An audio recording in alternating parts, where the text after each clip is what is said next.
vamos a acabar finalmente este tema 5 con el último vídeo en el que vamos a ver el último apartado sobre disposición de la armadura en pilares. Ese apartado que viene detrás del dimensionamiento en flexión compuesta recta y en flexión compuesta desviada. Ha sido un tema muy largo, en 9 apartados y 9 vídeos, y de hecho, sin lugar a dudas, es el tema más largo del curso. Lo finalizamos, nos quedan 6 diapositivas y continuaremos con el siguiente tema. Vamos a las diapositivas.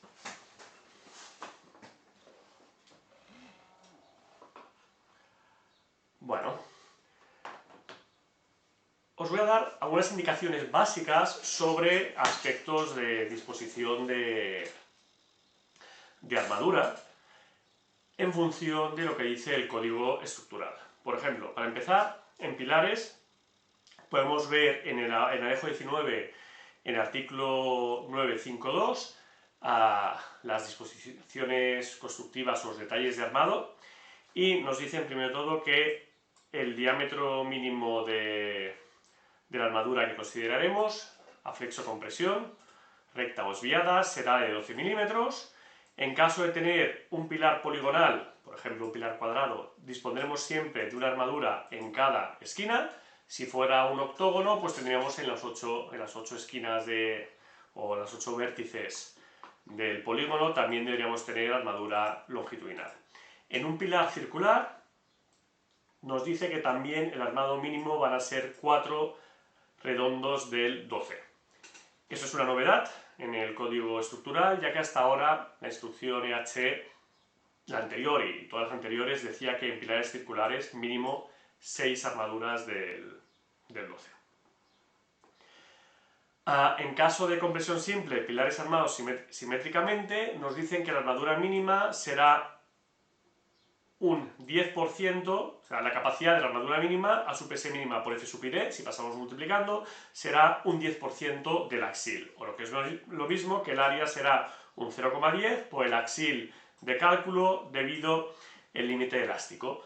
Y aquí podría ser perfectamente, sería adecuado para compresión simple, considerar la máxima tensión en la que la armadura puede alcanzar cuando está embebida dentro de hormigón, limitada a compresión simple a un 2 por 1000 o a un 1,75 por 1000, lo podríamos limitar a un 2 por 1000, lo cual equivale a que el acero dentro de hormigón sometido a compresión simple no puede alcanzar más de 400 megapascales. Bueno, en concreto, para cualquier otro caso, podemos tener la armadura dividida en 2 caras, y lo que nos dicen, también podéis ver el apartado 952, es que en cada cara un 5%. El 10% que os he dicho antes, pues es la suma de los dos, evidentemente es el número rápido, en cada cara sería 0,05 el axil de cálculo. Y como os decía, la resistencia de cálculo de acero compresión, en esta fórmula, nos dicen que no la tomemos superior a 400 megapascales. Es decir, para un acero B500S haríamos 500 entre 1,15, daría 465 y lo limitamos a 400. Para un acero B400S, 400 entre 1,15 ya da menor que 400, por tanto aquí pondríamos 400 entre 1,15. El área de armadura longitudinal no debe superar nunca la armadura máxima de un 0,04 el área de hormigón. Un 4% del área de hormigón, fuera de las zonas de solapes. Dentro de las zonas de solapes se permite ir al doble.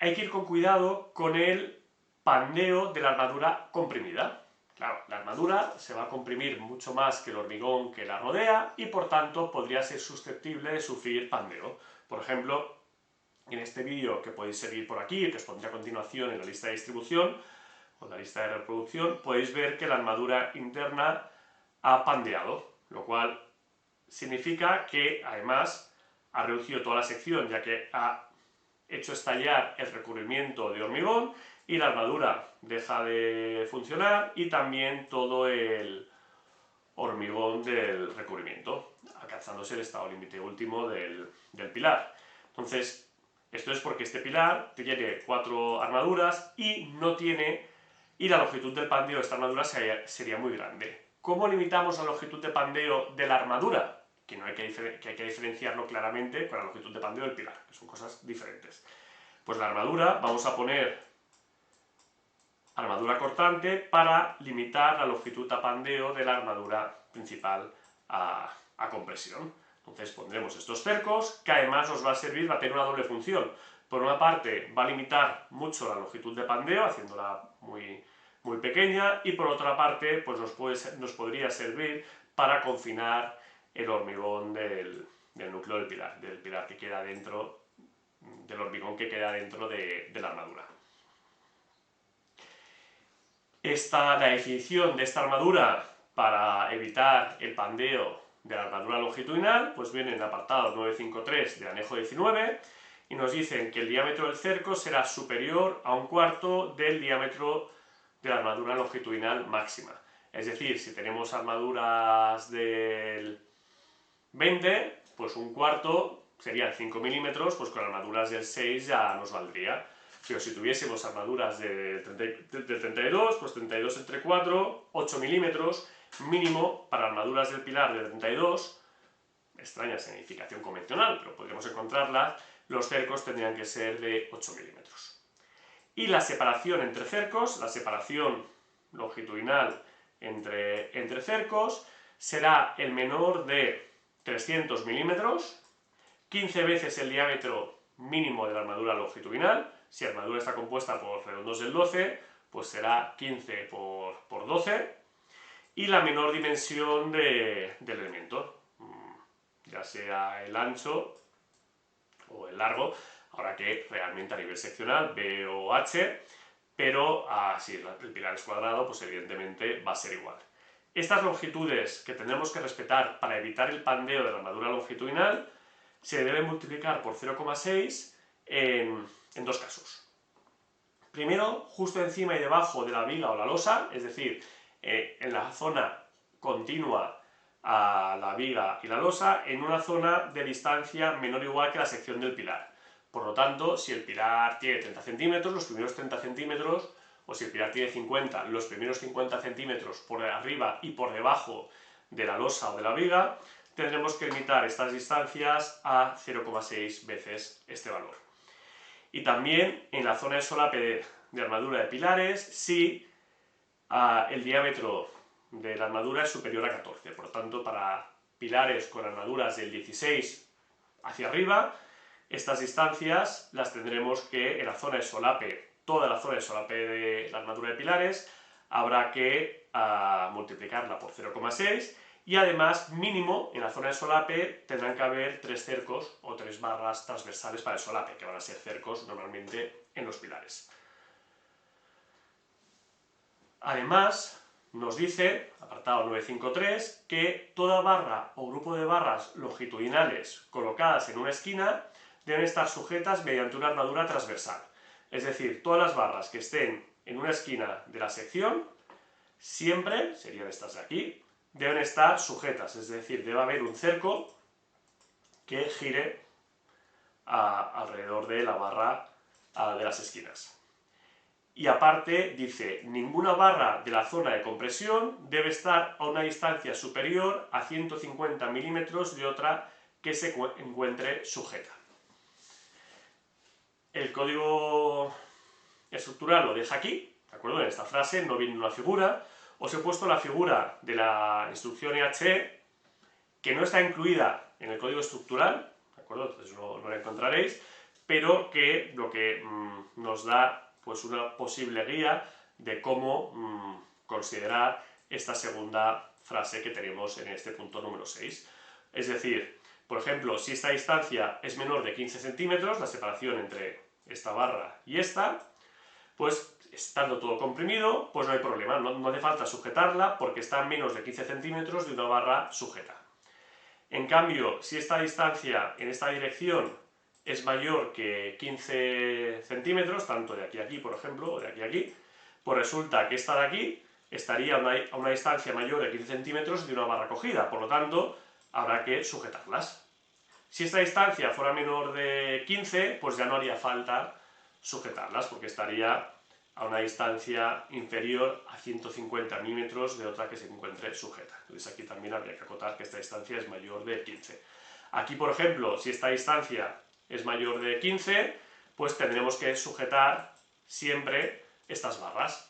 Lo que nos proponía las instrucciones anteriores era pues colocar familias de cerco de formas alternativas, respetando las longitudes que habíamos visto aquí de separación. O por ejemplo, en este caso, sujetamos las de las esquinas y luego puede haber una barra a una distancia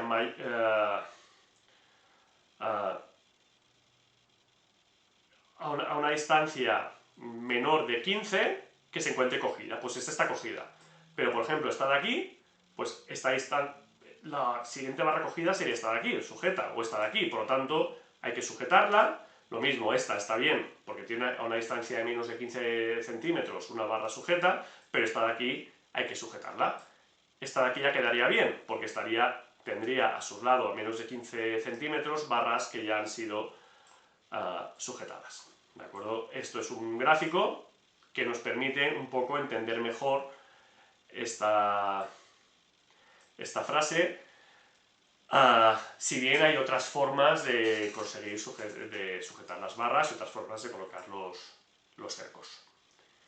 Y bueno, aquí por ejemplo, cómo quedarían en un edificio determinado. Por ejemplo, en este de aquí es un proyecto real, pues bueno, que viene muy bien para ilustrar este tema, de la planta sótano a la planta baja, a planta 1, planta 2 y planta 3, fijaros que va cambiando la sección. Planta sótano sería la sección C, planta baja y planta primera la sección B, que ha habido que sujetar esta armadura, aquí ha habido que sujetar las 4, y luego en la planta 3 ya pasamos a una sección cuadrada de 300 x 300, 30 x 30, y no ha hecho falta sujetar más que los cercos de la armadura longitudinal de las esquinas. Bueno, fijaros que eso implica que hay cambios de sección de una a otra, en otra planta. Pues nos dice el punto 5 del artículo 953 de anejo 19 que en el caso que cambie la dirección de las barras longitudinales, por ejemplo, en los cambios de dimensiones de los pilares, la separación de las barras transversales debe calcularse teniendo en cuenta los esfuerzos transversales asociados. Cuando hay un cambio en la dirección longitudinal, sale un esfuerzo transversal que podría dañar las estructuras y dice que en ese caso habrá que calcular la armadura, pero estos efectos se pueden ignorar si el cambio de dirección tiene una pendiente inferior o igual a un doceavo. Bueno, pues para ignorarlo lo suyo será que el cambio de pendiente sea inferior a un doceavo, y esto seguro que es un detalle que vais a ver en la asignatura de construcción. Y hasta aquí el tema 5. Han sido 9 vídeos, hemos acabado con la disposición de armadura en pilares, pero bueno, aquí hemos aprendido a calcular cualquier caso de flexión simple o flexión compuesta recta, esviada o incluso tirante a tracción. Y ahora pasaremos ya al tema 6 sobre anclaje y solape de armaduras. Muchas gracias por vuestra atención, nos vemos en el siguiente vídeo.